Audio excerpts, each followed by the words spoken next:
शुरू करने से पहले आप तमाम लोगों से एक छोटा-सा रिक्वेस्ट है कि अगर आप हमारे चैनल पर नए आए हैं, तो हमारे चैनल को सब्सक्राइब करके बेल आइकन ज़रूर से प्रेस कर दीजिएगा क्योंकि हम इसी तरह की इन्फॉर्मेटिव वीडियो आप लोगों के लिए लाते रहते हैं। तो चलिए वीडियो को शुरू करते हैं। गुड मॉर्निंग गाइस, कैसे हो आप सब। उम्मीद है कि आप लोग ठीक होंगे। अपना और अपने परिजनों का हमेशा की तरह आप लोग ख्याल रखे होंगे। दोस्तों, आज से ठीक एक हफ्ते पहले की बात है, 10 दिन पहले की बात है, एक हफ्ते से थोड़ा सा ज्यादा। कुंभ मेले में एक रिपोर्टर को किसी साधु से वो बातचीत कर रहा था और बातचीत करते करते रिपोर्टर को ऐसा लगा कि ये साधु कोई आम आदमी नहीं है, कोई नॉर्मल आदमी नहीं है।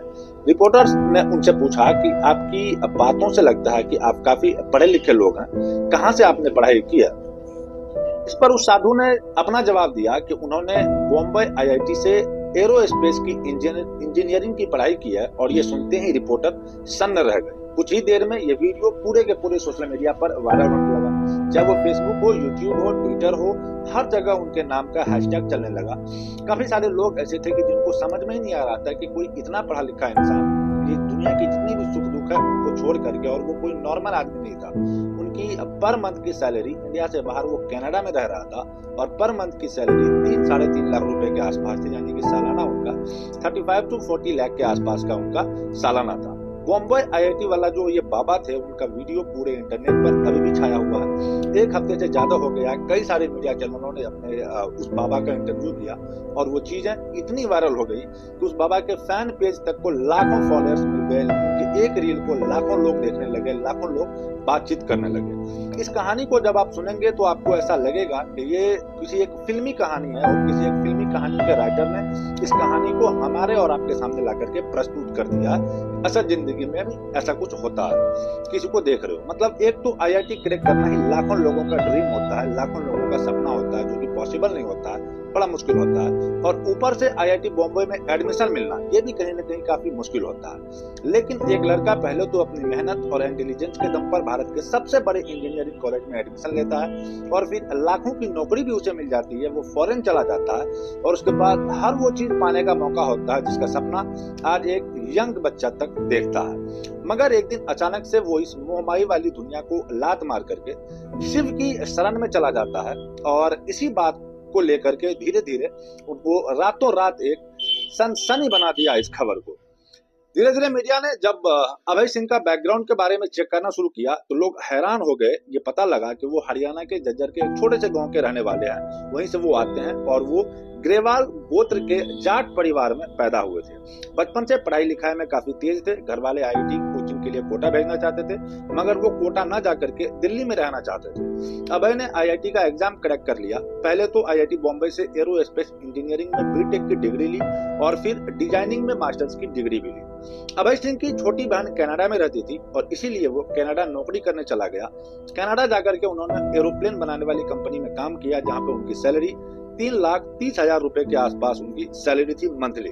उनको वो सैलरी भी मिलने लगी हर महीने की। जिस टाइम वो कनाडा में नौकरी कर रहे थे तभी लॉकडाउन लग जाता है पूरी दुनिया में। आपने देखा होगा कोरोना का कहर किस कदर से सारी दुनिया को लॉक करके रख दिया था। उसके बाद अभय सिंह घर में कैद हो गए, और उन्होंने शुरू से ही जो उनका आध्यात्म में इंटरेस्ट था, लेकिन लॉकडाउन के टाइम उन्होंने अपनी जिंदगी के बारे में सोचा, और उन्हें ज्यादा वक्त मिल पाया। तब तक उनका कनाडा और कनाडा से अपनी जॉब से मन उठ चुका था। लॉकडाउन खत्म होते ही वो भारत आ गए। भारत आकर के उन्होंने फोटोग्राफी की कि वो हरिद्वार से लेकर के केरल और उज्जैन के कुंभ मेले तक पहुंचे, जगह जगह घूमने गए। अभय ने अपने कई इंटरव्यू में खुलकर बताया कि उनके माँ बाप बहुत ही टॉक्सिक रहे हैं, हरदम लड़ते थे। उन्हें लड़ता देख करके उनको शादी पर से उनका भरोसा उठ गया। अभय ने कहा कि उनके माँ बाप हमेशा झूठी शान में लगे रहते थे। उनके पिता ने जितना पैसा उनकी पढ़ाई पर खर्च नहीं किया, उससे ज्यादा पैसा उन्होंने खुद की राजनीति पर खर्च कर दिया। उसने उनके आईआईटी के पास आउट होने के बाद बावजूद उनकी माँ चाहती थी कि वो यूपीएससी भी क्लियर कर ले, लेकिन अभय ने अपनी माँ से साफ साफ कह दिया कि मेरा मन नहीं है यूपीएससी क्लियर करने का, कलेक्टर बनने का। तो उनकी माँ ने कहा कि तुम नौकरी ज्वाइन मत करना, बस यूपीएससी क्लियर कर लो।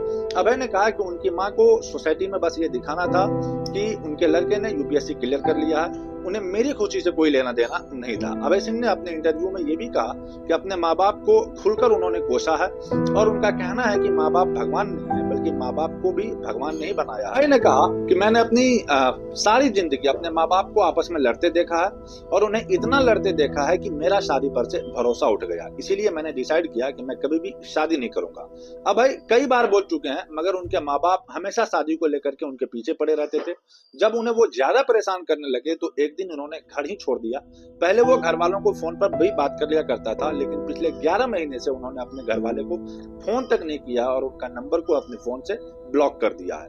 अपने माँ बाप के झगड़े से अभय इतना परेशान हो गया कि बाद में उन्होंने इस पर एक शॉर्ट फिल्म भी बनाई। जिस टाइम वो फिल्म बना रहे थे उस दौरान उनकी गर्लफ्रेंड हुआ करती थी और वो 4 साल तक उसके साथ रहे, मगर फिल्म बनाने के टाइम वो ट्रामा में चले गए। उनकी गर्लफ्रेंड को लेकर भी उनकी फीलिंग्स बता दी।